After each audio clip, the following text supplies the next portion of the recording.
बिस्मिल्लाहिर्रहमानिर्रहीम।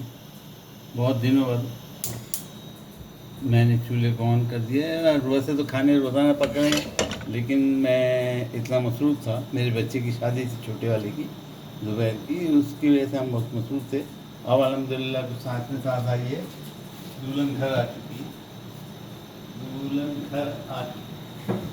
तो अब जनाब आज फरमाइश है, और किसी बच्चों ने सवाल भी किया है कि गोश्त में या चिकन में या मछली में अगर बू आए तो क्या करना चाहिए, उसकी बिरयानी के लिए क्या करना चाहिए। तो मैं आपको दिखा रहा हूँ।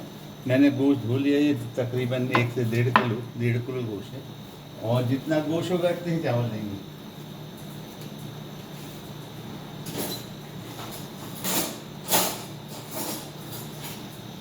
मैंने इसे धो के अपने कुकर के बर्तन में डाल दिया, और ये बिल्कुल ताज़ा गोश्त है। 5 मिनट अगर हम कुकर देंगे या 10-15 मिनट इसको इस तरह पकाएंगे तो हो जाएगा। 1 चम्मच मैंने तेल डाल दिया खाना पकाने के इसमें, ताकि इसकी बू को ख़त्म किया जाए। ये है तरीका इसकी बू को ख़त्म करने का। दूसरा तरीका,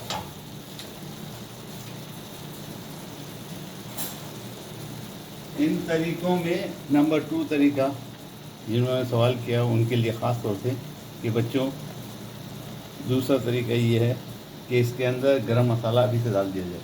और ये गरम मसाले में हर वो चीज़ है जो है ना खुशबू देती है। सौंफ, इलायची, लौंग, काली मिर्च, तेज़पात, और जनाब दालचीनी, और जनाब ये 1 से 1.5 चम्मच खाने का चाय का चम्मच, थोड़ा से चाय के चम्मच से बड़ा 1 से 1.5 चम्मच मैंने डाल दिया। खुशबू अभी से ज़बरदस्त उठ रही शुरू की। और यही मेरा बिरयानी का मसाला है जो मज़े देता है लोगों को, और यही सीक्रेट मेरी रेसिपी है।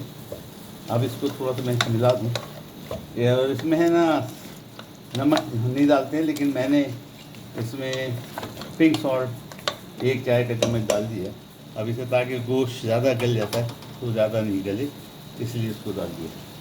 तो जनाब अली इसको हमने चढ़ा दिया। मैं प्याज को चूर के लाता हूँ और इसमें डालता हूँ और आपको दिखाता हूँ।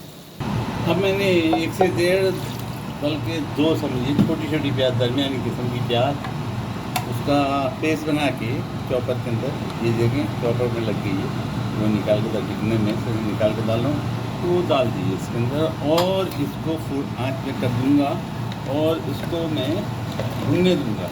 इसमें ऑयल ऑलरेडी डाला हुआ है, गरम मसाला हमने डाला है। गरम मसाले में हर चीज़ है, जवेत्री है, जायफल है, और जितनी खुशबू वाली चीज़ें हैं, लौंगे हैं, काली मिर्च है, इलायची है, हर चीज़ आप डालिए। तेज़पात भी है और दालचीनी भी है, कोई चीज़ छोड़ी नहीं। उनको पीस के मैंने अपना मसाला, गरम मसाला बनाया हुआ है। बिरयानी का मसाला आप कह कि बिरयानी का मसाला मेरा वाला बना दिया।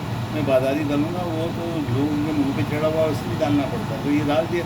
और मैं इसको पकाऊंगा, खुला पकाऊंगा, फिर मैं खुशबू भर जाएगी। और इसकी इनकेस गोश्त में या मछली में या चिकन में, मछली तो है ना आपको पता ही, इससे पक जाती है तो उसकी बू निकल जाती है। इस तरह पकाने से, गरम मसाले के साथ पकाने से और प्याज डालने से, और इतना पकाएंगे कि गोश्त गल जाएगा, पानी सूख जाएगा, और प्याज और मसाला भुन जाएगा। इतना पकाएंगे। अब याद रखिए, आगे मैं बाद में जब आप ये हो जाएगा, ये इतना यहाँ तक स्टेज 2 हो जाएगा, तो मैं आपको दिखाऊँगा।